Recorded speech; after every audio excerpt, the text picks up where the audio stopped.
Okay, so we're going to begin. Everyone has a source sheet? Quick introduction. I'm Melissa Kapustin, a teacher at Maya Note. I'm also an attorney with the Rothenberg Law Firm. So the topic for today is ethical wills. I'm not a wills, trust, and estates attorney, but I'm a personal injury attorney. So the topic comes up in which, unfortunately, you deal with people who have either lost someone or have experienced tragedy in their family, and oftentimes people will come to their attorney and say, I wish I would have said this to the person I lost, or I wish I had that opportunity to have had the conversation that I should have had, before this tragedy ensued. So that is not something that is new. Obviously all of us, here's a source you can pass back. All of us deal with loved ones that we would want to have a conversation with. God forbid any tragedy strikes. We would never want to be left with a situation where you would want to give over something and never had the opportunity. So we find that is something that throughout the ages, Jews have always had the ability and have done in the past. And the topic for today is ethical wills, what they are, what we can learn from them, and how they can affect us going into Yom Kippur. So from a practical standpoint, it's something that some of us may want to go home and do. Just write down if you have children or you have parents or a brother or sister, and there's a message that you want to give over, you have it written down, so that in the event that, God forbid, you don't have the chance to have the conversation with that child or your loved one, you have it written for them. And we see that in Jewish history, throughout the ages, Jews have done this. We have, right here, we have actually 3 ethical wills. The first we know are biblical. Anyone know from Tanakh where you find ethical wills? What I mean by ethical wills, it's a will stating something that a parent, mostly, gives over to their children, what they want the legacy to be, how they want their child to behave in the future, what they've learned from life, and what they want to give over. Anyone know the first source of an ethical will? Yaakov, exactly. And Yaakov, in what context? How do we see his ethical will? He gives his bracha to his sons. Exactly. And individually, to each one of his children, he gives over to them what he felt was necessary to give over. Going forward from Yaakov, anyone else in Tanakh? Anyone? Yeah. Moshe to the people. Exactly. Moshe Rabbeinu to the people, to the Jews, stating exactly, when it was rebuke needed, he gave them the rebuke. When he wanted to give them a message for life, he gave them a message for life. We see throughout history, Jews have done this, where we have written down, spoken. Normally it was transmitted from father to son. Before the father's death, he would call his children in and, give either a blessing or tell them what the message he wanted to relay. But we see throughout history that Jews have taken the time to write it down as well. The first one we find here, you see on page 1. It's actually taken from Jacob Rader Marcus's work, so if anyone wants to read further. You see 2 works here, one from 1160, approximately 1160 to 1180. This was from the ethical will of Yehuda ibn Tibon. Anyone familiar with the Tibon family? Tibones were synonymous with translators. They were famous translators of the period. They translated works such as, we see here, this ethical will was written by Yehuda ibn Tibon to his son, who would eventually go on to translate Maimonides' Guide to the Perplexed. So this is one ethical will from period in history where the Jews were living in Muslim territories. In fact, the Tibon family had to flee after the Almohad invasion, which were radical Muslims. They fled up to southern France, but they had been impacted by the culture of the Islamic society and then moved into the very cultural area of Provence, southern France. The second ethical will we have is written by an individual from Mainz, Germany. And that you find on page 2. This is from Elazar of Mainz, about 1357. So 1357, anyone know that date and Germany? What would you associate 1357 with someone living in Germany? Anybody? No? Okay. That's around the Black Plague. Okay, that's a period in history when the Jews were both experiencing the Black Plague themselves and also experiencing the anti-Semitism that resulted from the Black Plague, and we know that the Jews of Mainz would ultimately be expelled from the territory of Germany by the time we hit the mid-1400s. The third one we have is the most famous of the ethical wills, which some of you may find and may even say at the end of your davening. This is the Igeret HaRamban. This is the letter of the Ramban to his son. We don't know 100%. Historians differ as to whether this is the exact letter, nor when it was written. But many historians presume that it was written in the period when the Ramban had to flee from Spain, and he went to Israel, and he was living in Israel, but the rest of his family was still living in Spain, and he wrote this letter to his son to keep his son on the right track. Okay, so we're going to go through these. We're going to try to extract a little bit of history from the period, as well as see the messages that these three thinkers, these three rabbinic figures actually, gave over to their children and what they felt was necessary to be a part of their children's lives. So we'll begin with the first one, as I said, the Tibon family, which were a famous family of translators who made a great impact on Jewish learning in their day. And what you can learn from this ethical will, as we'll look in the text, is both what this individual wanted to give over to his son, but also a little bit of history of the period. So we'll start with some of the underlines here. On page 353, on page 1. Do I have any volunteers to read? No? Okay. So 353. The first underline we have. I have honored thee by providing an extensive library for thy use, and have thus relieved thee of the necessity to borrow books. Most students must bustle about to seek books, often without finding them, but thou, thanks be to God, lendest and borrowest not. We'll skip. I have besides made for thee books on all sciences, hoping that thy hand might find them all as a nest. Okay, so one thing that we can learn from this period is that books were hard to come by. And we know for a fact that the printing press wasn't invented yet. Jews who had access to books were, as we'll find here, he will tell his son to lend them out. Let others, share the wealth, in a sense. And he wants to give over to his son the importance of reading the books. But not only the holy books, but what other types of books does he want him to read?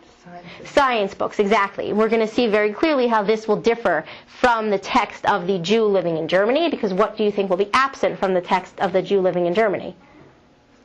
Science, exactly, okay? Because the Jews living in Islamic lands and in southern France in the medieval era were exposed culturally. We know the Jews during the Golden Age of Spain were very much involved in philosophy, in math, in science.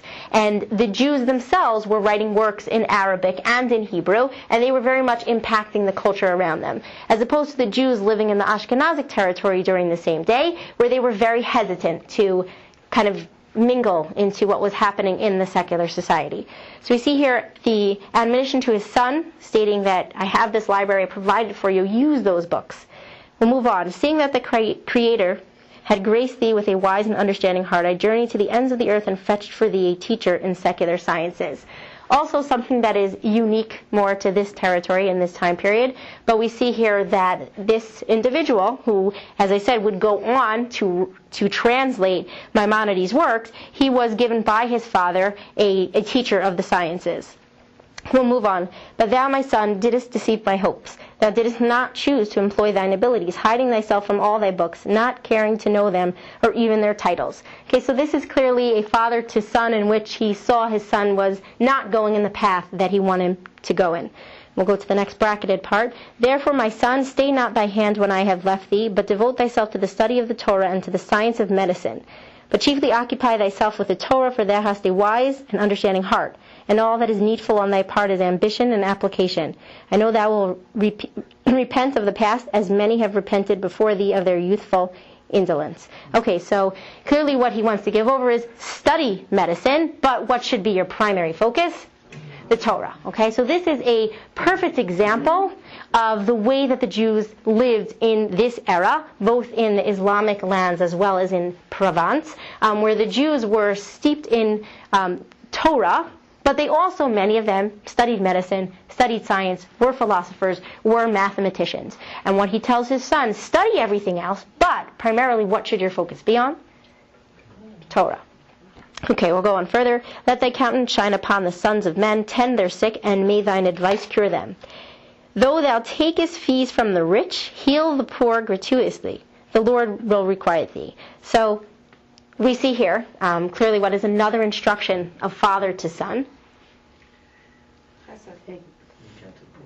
Yeah, reach out to the poor, exactly. When the wealthy come in, take a fee for your services, but when the poor, take care of the poor, regardless of whether they can pay or not. And how will you be compensated for treating the poor? Exactly. God will take care of you. And we do see this throughout this period as well. The Rambam himself was a doctor as well, Maimonides. We find that throughout this history, we will see exactly what Tibon gives over to his son, which is if the wealthy can pay, take their money, but the poor, bring them in regardless. Move on. Thereby shalt thou find favor and good understanding in the sight of God and man. Thou wist thou win the respect of high and low among Jews and non-Jews, and thy good name will go forth far and wide. And the last part is very, I think, very telling. How shall one take vengeance on an enemy? By increasing one's own good qualities. So again, imploring his son, if people come and, they may speak badly about you, especially in the world that they lived in, although the Jews did receive treatment, very good treatment under the Islamic rule before the Almohads, and even in Provence they were on pretty good they had good standing within the southern Provençal lands. Nevertheless, there were times, we know, there were anti-Semitic issues, and what we find throughout this period is, again with the Rambam and other thinkers, that regardless of the way you were treated, never go and attack the other person. You be the best doctor you could be. You be the best philosopher you could be. You still treat the poor, whether Jew or non-Jew, and that's how you can take vengeance on your enemies. We'll proceed with Ibn Tibbons, and we'll then go over to Elazar of Mainz. My son, examine regularly once a week thy drugs and medicinal herbs, and do not employ an ingredient whose properties are unknown to thee. So you see here clearly, we have both Ibn Tibbon family was, as I said, a family of translators. They were very much fluent in both the Arabic society as well as the Jewish society, and clearly in medicine as well. And we will find this again, this is not just one text where it's unique. We will find this in other texts as well, where the Jews were very much fluent in medicine, in science, but they were also very much committed to Torah. Similar to today's society, where we try to do both, where we want to give over to our children that you can have the highest secular education, but you also should seek the highest Torah education and try to balance both. The next line, my son, I command thee to honor thy wife to thine utmost capacity. That is very comforting, especially as a female to read, because a lot of people have the perception that the female in the medieval world and the female in the Islamic world wasn't really treated well by their husband. We see here that Yehuda ibn Tibbon tries to give over to his son. No, absolutely not. You treat your wife with the utmost respect. In fact, he writes, she is intelligent and modest, a daughter of a distinguished and educated family. The fact that he writes she is intelligent is extremely telling for us, because again, the perception that many people have is that, the woman was treated as someone who was only in the kitchen, wasn't seen, wasn't heard. But we find here clearly that he remarks on her intelligence, not the way that she's, a good housekeeper, etc., but he also remarks on her intelligence. So by stating that she should be handled with the utmost care and treated and respected, that's important for us to recognize that it's not something unique to today's society where women were treated with care and considered to be intelligent. It existed as well in this era. We're moving further, and I photocopied all of the texts for you because I think that they're important for everyone to go home and read on your own and see what this father is giving over to his son. But for our purposes, for the sake of time, we'll keep skipping. The next underline is, examine thy Hebrew books at every new moon, the Arabic volumes once in 2 months, and the bound codices once every quarter. Okay, so once again, we see there's not only a focus here on Torah, but there's a large focus on literacy, a large focus on knowing the text, reviewing the text, because in so doing, you keep the text up here, you keep it in your mind, you keep it within your heart, and it keeps you current. It's the concept, I guess, of continuing legal education in the legal world, or continuing medical education in the medical world, or when teachers go and they have their teachers training, etc. That's the same idea. You can't just have read it and then put it on the bookshelf. It's you read it and you review it, otherwise you forget it. Skipping to the next page. the next underline, whatever thou hast learned from me or from thy teachers, impart it again regularly to worthy pupils, so that thou mayest retain it. For by teaching it to others thou wilt know it by heart, and their questions will compel thee to precision and remove any doubts from thine own mind. And that is very true. I see people nodding their heads. It's 100% true. We all know that. You learn something and then you give it over to somebody else, that you will retain more so than if you just read the book and you put it aside. As a teacher and you assign a text, I know for myself, I assign a text and you read it, and you never go back and ask the students to actually bring it out, what are the chances of them retaining that information? Slim to none. But if, in the course of readings, you have the student read the text and talk about the text, chances are that, although most students don't retain that much information from year to year, nevertheless, the more you talk about it, and especially if you give it over as teacher to pupil, the chances of you remembering it is much greater. The same thing goes as a parent to child. If you get the information out there and you discuss whatever you want to discuss with them, the chances of that child remembering it more so than something you may have told them years ago is definitely it's a greater chance. So let's skip down to the last part of this text. I enjoin on thee, my son, to read this, my testament, once daily, at morn or at eve. Apply thy heart to the fulfillment of its behests and to the performance of all therein written. Then wilt thou make thy ways prosperous, then shalt thou have good success. So we see this also as something we're going to find in the Geret HaRamban. When the father writes this to his child, it's not something, okay, here's my last will and testament, read it when I die, and then you can burn it, throw it away, get all my money, and be done. It's not that at all. It's read this every day. Remember your books, remember your Torah, remember your medicine, remember your science, but read it on a daily basis, and that will help you to become prosperous. So let's move on to the next text. Yeah? Just a quick question. Is there any information about the effect of this on the family itself? I mean, I know it was preserved, but... You mean, what effect did this letter have on his son that he wrote it for? Yeah, in future generations. So, as I said, we know definitely that this impacted this. Well, we don't know that this letter itself impacted the son, but we do know that this son, who seems from this text to be somewhat rebellious, or doesn't really read his books as much as his father wants him to, he went on to become an even greater and more famous translator than his father. Yehuda ibn Sibon is known. His son, Shmuel ibn Sibon, is very much known. The fact that he went on and he was the one who was chosen to translate the Rambam's works was something that his father was not granted. So yes, I mean, whether this had an impact on it, we don't know. But the fact of the matter is his son does go on to become a great person in Jewish history. Yep. Do we know when such an ethical will would have been written? Before he was about to die, during his lifetime? Okay, that's an excellent question. No one knows when they're about to die, so right. When would such a thing be written? Right, 100%. That's an excellent question. That's what I said. One of the reasons why I find this topic is important is because being in a situation where you've spoken to people who literally have said, I wish I had that conversation before I lost, my mother in the accident. God forbid it should happen. But we know that throughout period in history, Jews were writing it down, especially in this period. The Ibn Sibon family lived through the Almohad invasion, which was an invasion by radical Muslims in which Jews were slaughtered on the streets, and many of them fled. We find in periods, especially within the medieval period, Jews were writing down these wills before they were on their deathbed. Why? Because they lived in a climate where they never knew whether or not there would be an Almohad invasion. Or in 13, when we find Elazar of Mainz, we're going to find the same thing. He's living during the Black Plague. He knows that Germans are accusing Jews, and there were, many riots on the streets in which Jews were slaughtered. So did they write them on their deathbed? I can't tell you for certain, but what I can tell you is that during this period, we find that many were writing even before they were on their deathbed. And the Ramban himself, the Geret HaRamban, if historians are correct in terms of the date, he wrote it when he fled Spain into Israel. Was he on his deathbed? No, but he was away from his son. And he was writing it for his son to reflect on while he did not have his father there, so that he would always have the ability to turn back to his father's advice.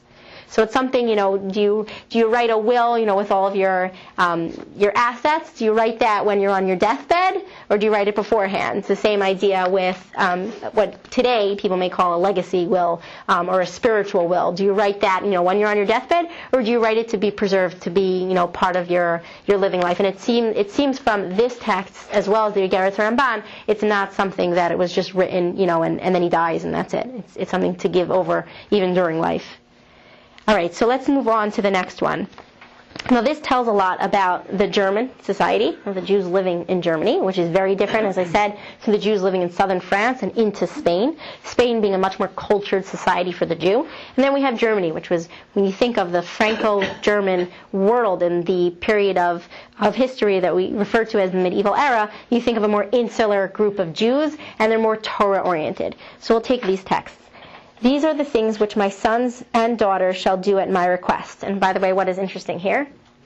Daughters. Again, the perception that people have that the girl was, not seen, not heard, and the father never, accounted for them in any way, or the wife was never deemed intelligent. You read the text and it's just not true. It's there. So here he says to his sons and daughters. And this, by the way, is in 1357. So even back then, fathers did think of their daughters as people too.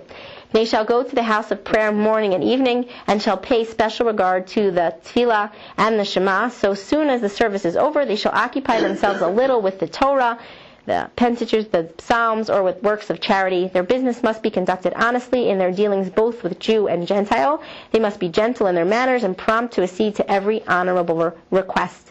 They must not talk more than it is necessary. By this will they be saved from slander, falsehood, and frivolity. Okay, so just from reading this, does anyone see any difference between the two texts?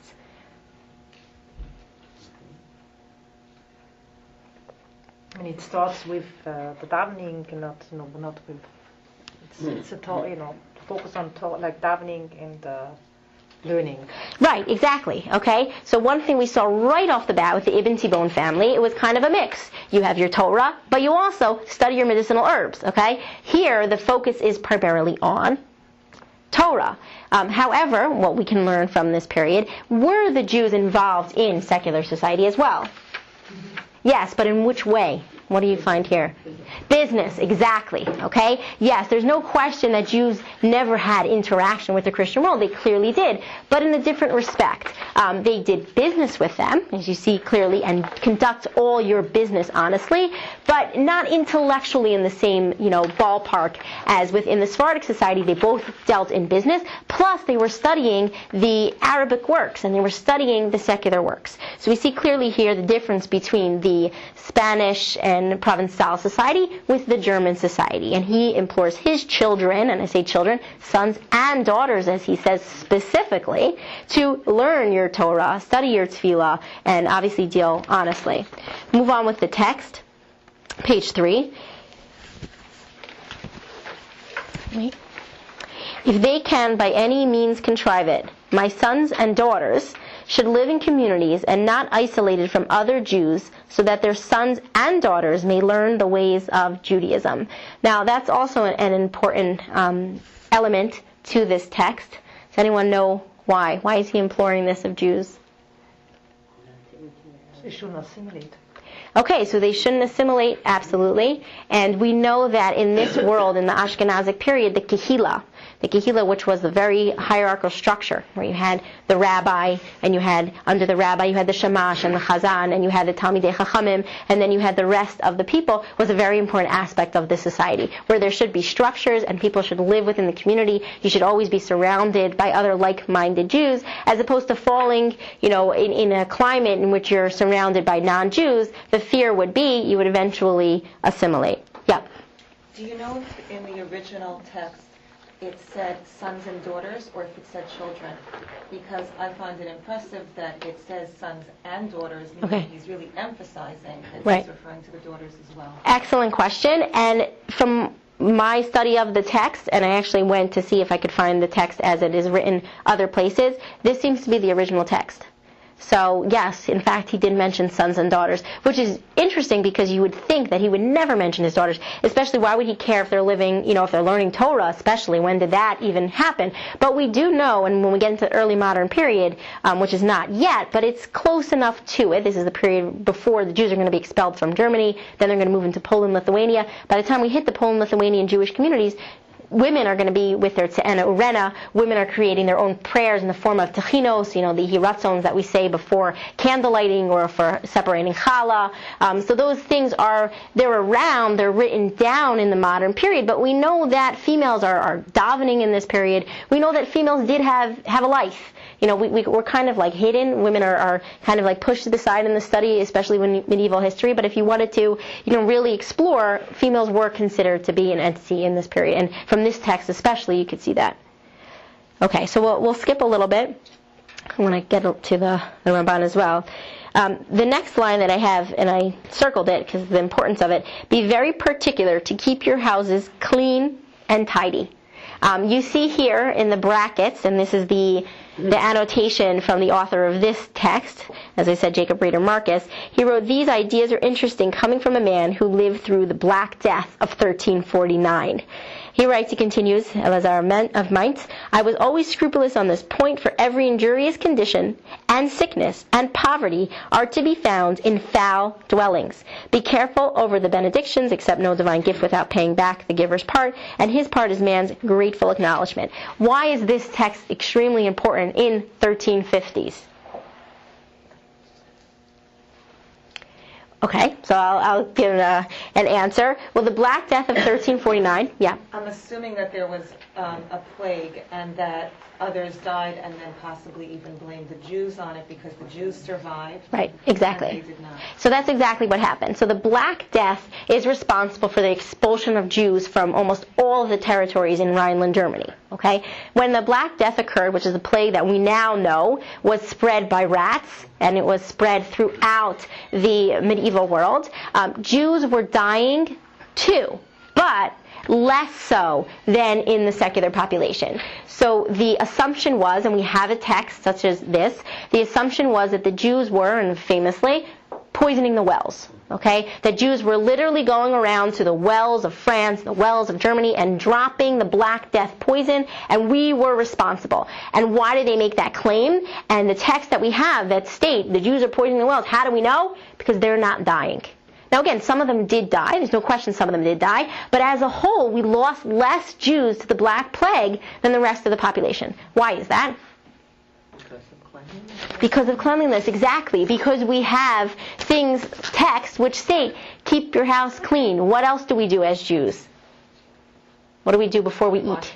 We wash our hands, which nowadays we know, washing your hands kills the germs and the plague won't spread as quickly if you keep your hands clean. But back then they didn't know. So the Jews, through our cleanliness, were able to avoid the Black Plague in the mass numbers that the majority of the population were suffering. So we see here, as he implores his children, keep your houses clean and tidy. If you do, you will avoid the plagues and the sicknesses that we find all around us. We'll move on here. On holidays and festivals and Sabbaths, seek to make happy the poor and the unfortunate, widows and orphans, who should always be guests at your tables. Their joyous entertainment is a religious duty. Okay? He implores his children. It is a religious duty to take care of the poor, the widows, the orphans. They should always be a part of you when you celebrate. And as ye speak no scandal, so listen to none. For if there were no receivers, there would be no bearers of slanderous tales. Therefore, the reception and credit of slander is as serious an offense as the originating of it. Okay? That, again, is something in today's society. Lashon hara, when we would get tzara'at, when we would be stricken with leprosy as a result of speaking badly about others, then it was something that impacted us. But in today's society, unfortunately, how many of us stop to think about the slander we may be saying? So as he says here, speak no scandal, listen to none. And if you're a receiver, you're just as bad as the one who's speaking the slander. Something, again, that speaks to all. Moving on, I beg of you, my sons and daughters, my wife, and all the congregation, that no funeral oration to be spoken in my honor. Okay? So back to the question that was posed over here. This is clearly a will in which he's going to now instruct how he wants to be buried, how he wants his funeral to take place.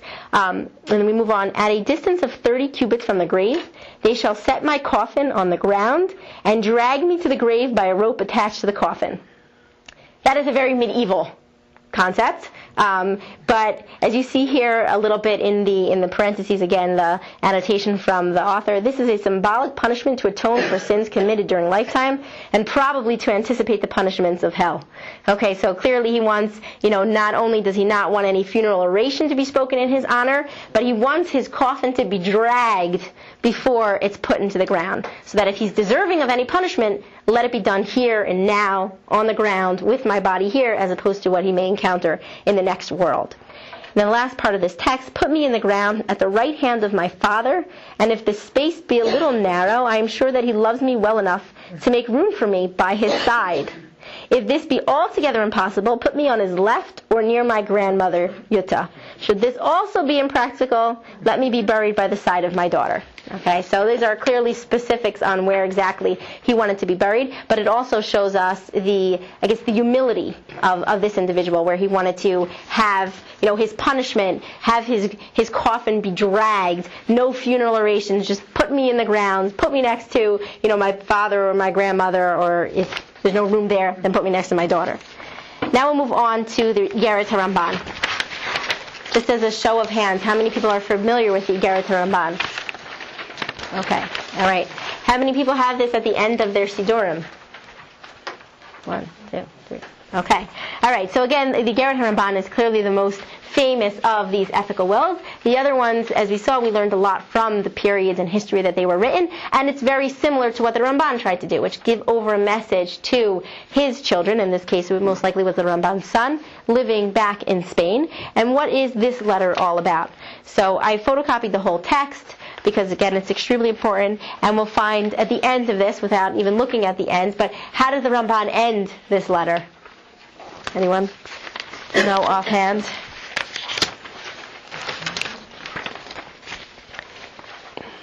Very similar to Ibn Tibon. Read this letter once a week and neglect none of it. Okay? Again, it's not something to be read. It's a will. Throw it out after you read it. It's something that it should become a part of you. It's something that I'm telling you, if you read it over, you'll be saved from X, Y, Z, and it will help you on a daily basis. So you see the Ramban is written a little bit differently. He has a lot of texts, quotations from various rabbinic sources before him and biblical sources before him, and he pulls it all together to give his son the guidance on how he should live his life while his father is not away. Before I get into the letter, does anyone know why the Ramban had to flee Spain when he did? Yeah. Because of the debate. Right, exactly. So the debate titled, the Barcelona Disputation, which took place in the 1260s, where the Ramban was invited by King James of Aragon, who himself was an enlightened ruler of Aragon, and he was invited to debate Pablo Cristiani, who himself was a Jew, who converted to Catholicism. And after the debate, King James says to the Ramban, "You won, clearly." And if you haven't read the text of the disputations, they are great. You should really read them, because they can give you your own solid background in terms of how you can debate Christian issues with the Talmud, for example, or questions of how the texts are written within Judaism versus the way that the Christians understood them. Anyway, regardless of that, when the Ramban is told by King James of Aragon, "You won. Your responses to the questions were much greater than Pablo Cristiani's responses," but he says, "Get out. Flee as quickly as you can, because everyone who witnessed the debate witnessed you take apart Pablo Cristiani, and you are not safe." So the Ramban got up, picked himself up, and fled to Israel. So we see here clearly in the period, although King James himself was an enlightened ruler, thinker, and he welcomed the debate because he himself wanted to explore, the validity of Judaism versus the validity of Christianity. Yet he knew that the masses were never going to allow a Jew to win a debate over a Christian. So it's at that point that the Ramban picks up, flees. Not all of his family flees with him, and we see here that this letter was most likely written to the family members that remained behind, imploring them to keep with the Torah path. Okay, so we'll start here. "Heed, my son, the discipline of your father, and do not forsake the guidance of your mother." Okay, this is a famous text as well. "Shema b'ni musar avicha, v'al titosh Torah simecha." Accustom yourself to speak gently to all people at all times. This will protect you from anger, a most serious character flaw which causes one to sin. Our rabbis taught, whoever flares up in anger is subject to the discipline of Gehenna, as it is written. Banish anger from your heart and remove evil from your flesh. The evil mentioned here refers to Gehenna, as it is written, and the wicked are destined for the day of evil. So just reading the first paragraph. Again, let's do a comparison between the first paragraphs that we read of Ibn Tibbon's work and Elazar of Mainz. And now we have the Ramban's letter. By the way, Ibn Tibbon would have been in the 1100s. Elazar of Mainz, we find, is in the 1300s, and we know the Ramban is writing at the end of the 1200s. Okay, so it's kind of like 1100s, 1300s, and then we're talking about the 1200s. Does anyone want to give insight into how do you see the difference between the Ramban's letter versus the other two that we discussed? Yeah. The Ramban has no instruction for secular knowledge. Okay, so yes, the Ramban too, we find that he has right off the bat, no instruction for... Spain. Okay, yes, absolutely. We do see that. The Ibn Tibbon family, being a family of translators, very much steeped in the culture of medicine science, and yet the Ramban himself was also involved in that, but we're going to find that his text is more so imploring on the Midot level, on the Torah level, absolutely. And that's another aspect that we see here. What about Elazar of Mainz? How does it differ? I kind of gave it away, which is the Midot, exactly. So the Ramban is really talking about character development, which is different than the other two. Ibn Tibbon balancing your Torah and your secular knowledge. Elazar of Mainz, your Torah, living in a Jewish community. And then the Ramban is very much steeped in, don't forsake, obviously, the guidance of the Torah of your father, the guidance of your mother, but also working on the Midos development. Work on who you are as a person. We'll skip a little bit to the next paragraph. After you give the serious thought to these ideas, you will stand in awe of your Creator and will be guarded against sin. Once you've acquired these fine qualities, you will indeed be happy with your lot. Okay, what's another aspect we see a little bit different in the Ramban's work? Well, Ibn Tibbon and Elazar of Mainz are also talking about how you should behave as a Jew, how you should, again, whether it's Ibn Tibbon, balancing the two, competing, and in a way, Torah plus science, but there's also, in Elazar of Mainz, there's the instruction of Torah, Jewish community living, and here, once again, you find here, you will be happy with your lot. This isn't even about making money and how to do it. It's just about being happy with whatever it is you're about. Right. Okay. So the Ramban is really talking to the person inside his son, as opposed to the other one, which is more instruction on how to live your life in the world, really. This is very much instruction on how to live your life as you, who you are as a person. When your actions display genuine humility, when you stand meekly before man and fearfully before God, when you stand wary of sin, then the Spirit of God's presence will rest upon you, as will the splendor of His glory. You will live the life of the world to come. And now, my son, understand clearly that one who is prideful in his heart towards other men rebels against the sovereignty of heaven, for he glorifies himself in God's own robes. For it is written, Hashem reigns, He dons the mantle of grandeur.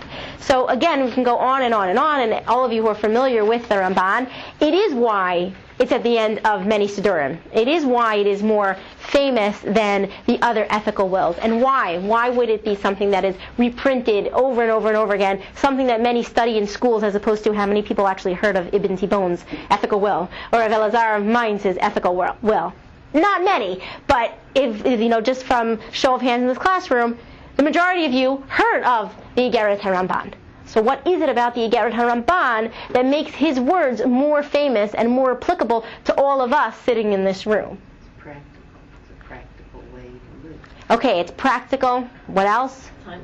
Timeless, exactly. Okay, so you can pick this up and you can give it to any of us living, whether we're living in 2013 or we're living in 1920 or we're living in 1850. It doesn't matter. This is something that is applicable to all. As opposed to Ibn Tibbon, where you find yourself maybe in a society where you can't learn science and medicine, whether it's prohibited by the ruling government of the day or by the culture that you live in. You may not be given secular studies in your classroom, or your parents may prohibit you from reading the secular works or the works of medicine. And the same thing with Elazar of Mainz, where he finds himself in a German community in which the Jews, they deal with business with the Gentile world, but are they really interacting on a daily basis?